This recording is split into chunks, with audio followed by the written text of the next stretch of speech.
Alright. All of his co-workers were gone. What could it mean? Stanley decided to go to the meeting room. Perhaps he had simply missed a memo.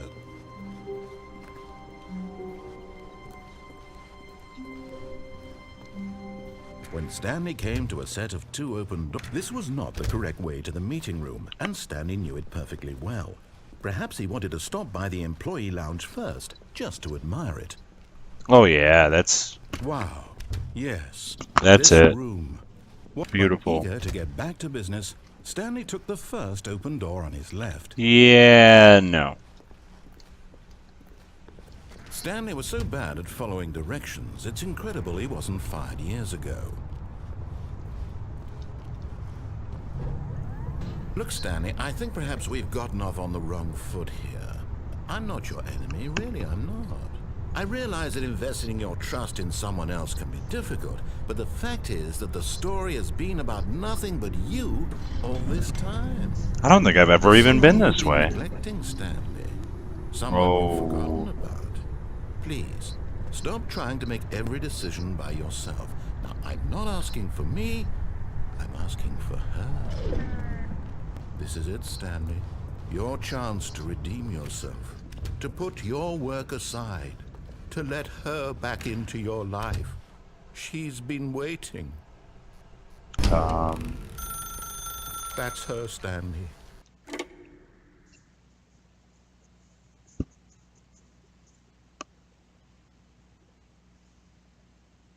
Oh, no. Stanley, is that you? Hold on, sweetie. Sorry to keep you waiting. I don't live in Just wanted to apartment grab a 4272. All right. Okay, there we go. All right, now, I want you to come in and tell me all about your day. Gotcha. You Oh, come fucking on. cunt. Did you actually think you had a loving wife who'd want to commit their life to you? I'm trying to make a point here, Stanley. I'm trying to get you to see something. Come inside. Let me show you what's really going on here. This is a very sad story about the death of a man named Stanley. Stanley is quite a boring fellow. He has a job that demands nothing of him, and every button that he pushes is a reminder of the inconsequential nature of his existence. B, gotta press B. There, pushing buttons, doing exactly what he's told to do. No. Now he's pushing a button. Now he's eating lunch. Now he's going home. Now he's coming back to work. One might even feel sorry for him, except that he's chosen this life.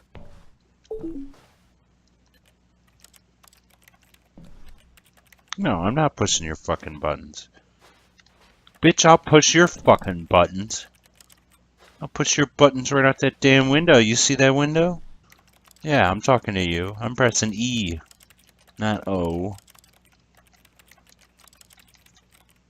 Bitch, I'll make you press the O. But in his mind, in his mind he can go on fantastic adventures. From behind his desk, Stanley dreamed of wild expeditions into the unknown, fantastic discoveries of new lands. It was wonderful. And each day that he returned to work was a reminder that none of it would ever happen to him.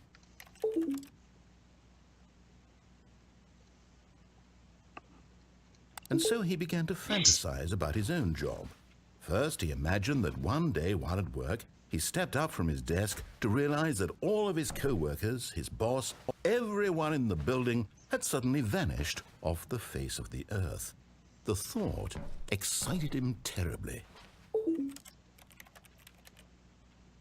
So he went further. He imagined that he came to 2 open doors and that he could go through either. At last, choice. It barely even mattered what lay behind each door. The mere thought that his decisions would mean something was almost too wonderful to behold. As he wandered through this fantasy world, he began to fill it with many possible paths and destinations. Down one path lay an enormous round room with monitors and mind controls. And down another was a yellow line that weaved in many directions. And down another was a game with a baby. And he called it the Stanley Parable. It was such a wonderful fantasy, and so in his head he relived it again, and then again, and again, over and over, wishing beyond hope that it would never end, that he might always feel this free. Surely there's an answer down some new path, mustn't there be? Perhaps if he played just one more time. But there is no answer. How could there possibly be? In reality, all he's doing is pushing the same buttons he always... But that's in front of the door. Did I just break it?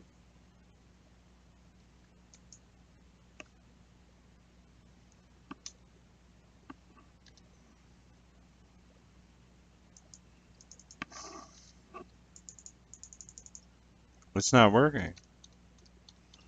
Oh no. I broke it.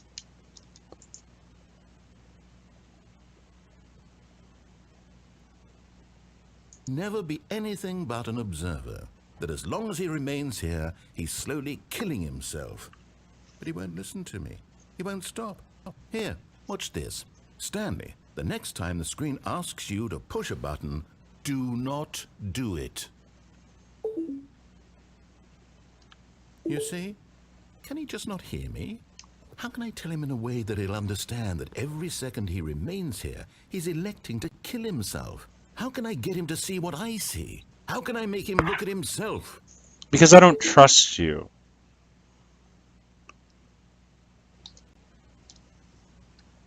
I suppose I can't. Not in the way I want him to. But I don't make the rules. I simply play to my intended purpose, the same as Stanley. We're not so different, I suppose. I'll try once more to convey all this to him. I'm compelled to. I must. Perhaps, well, maybe this time he'll see. Maybe this time. Maybe this Stanley time. pushed a button. And I Please tried again. die. And Stanley pushed a button. And I...